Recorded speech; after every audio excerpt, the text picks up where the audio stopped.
ಹೇಳ್ರಿ ನೀವು ಈಗಾಗಲೇ ಚಿಕ್ಕೋಡಿ ಭಾಳ ರಾಜ್ಯದ ಗಮನ ಸೆಳೆದಿರುವಂಥ ಲೋಕಸಭೆ ಭಾಳ ಜನಕ್ಕೆ ಗೊಂದಲ ಇತ್ತು.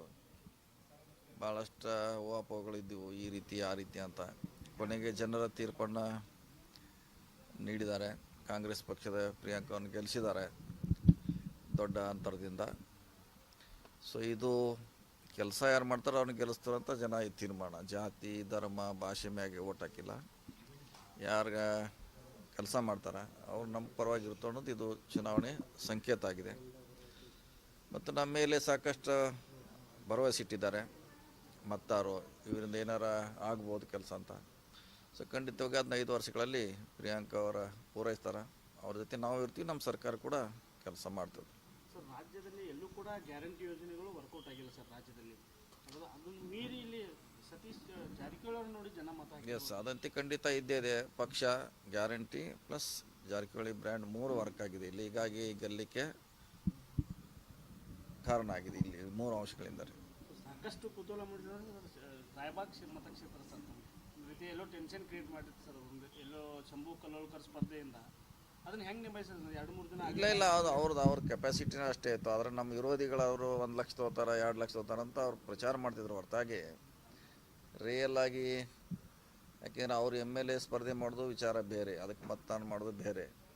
ಇವಾಗ ಲೋಕಸಭೆಗೆ ಜನ ವಿಚಾರಗಳೇ ಬೇರೆ ಇರ್ತಾವೆ. ಹೀಗಾಗಿ ಅದಕ್ಕೂ ಸಂಬಂಧ ಇಲ್ಲ. ಅವರೇನೋ ನನ್ನ ಹಿಂದೆ ಎಲ್ಲರೂ ಬರ್ತಾರನ್ನೋ ಒಂದು ಆಸೆ ಇತ್ತು.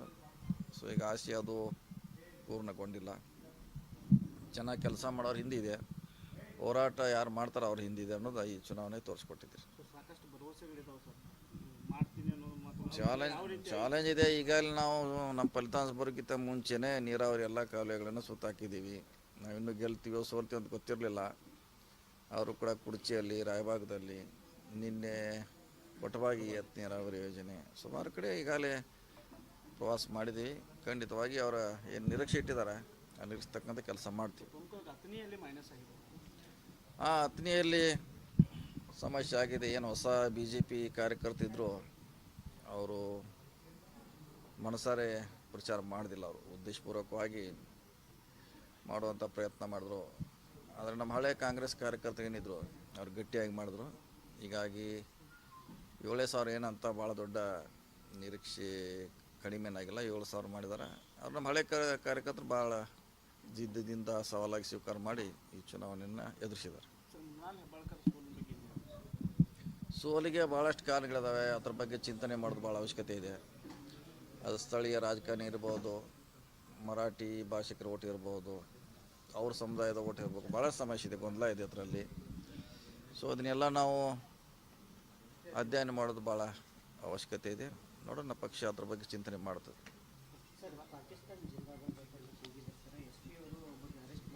ಎಲ್ಲಿ ಯಾವ್ರಾಗ ಅವ್ರು ಮಾಡ್ತಾರೆ ಹಿಡ್ಕೋತಾರೆ, ಪೊಲೀಸರು ಕೇಸ್ ಹಾಕ್ತಾರೆ. ಅದ್ರ ರೂಟೀನು. ಈ ಚುನಾವಣೆಗೆ ಅದಕ್ಕೆ ಏನು ಸಂಬಂಧ ಇಲ್ಲ. ಮಾಡೋದಿಲ್ಲ. ಈಗಾಗಲೇ ಅಂಥ ಘಟನೆಗಳನ್ನು ಭಾಳಷ್ಟು ಸರಿ ಅವರು ಮಾಡ್ತೀವಿ. ಯಾವಾಗಲೂ ಮಾಡಿದ್ದೀವಿ, ಮುಂದೂ ಮಾಡ್ತೀವಿ. ಅದರಲ್ಲಿ ಪ್ರಶ್ನೆ ಇಲ್ಲ. ಅದಕ್ಕೂ ಅದು ಯಾವಾಗಲೂ ದೇಶದ ವಿರೋಧಿ ಇದ್ರೆ ಯಾರೇ ಇದ್ರೆ ಅದು ಖಂಡನೀಯ ಮತ್ತು ಅದು ಶಿಕ್ಷೆಗೆ ಹಾರಿರ್ತಾರೆ. ನಾವು ಸರಿ ಕೆಟ್ಟಲ್ಲಿ ನಾವು ಹೇಳೋಕ್ಕಾಗಲ್ಲ. ಅವನು ಓದ್ರಿದಾನೆ, ಅವನು ಪೊಲೀಸ್ ಹಿಡ್ಕೋತಾರೆ ಅಷ್ಟೇ. ಅದರಲ್ಲಿ ನಾವೇನು ಮಾಡೋಕ್ಕಾಗಲ್ಲ. ಈಗ ಅವ್ರ ಕ್ರಮ ಕೈಗೊಳ್ತಾರೆ ಅಷ್ಟೇ ನಾವು ಹೇಳ್ಬೋದು. ಆಗ್ರಹಿಸ್ತೀವಿ, ಖಂಡನೆ ಮಾಡ್ತೀವಿ.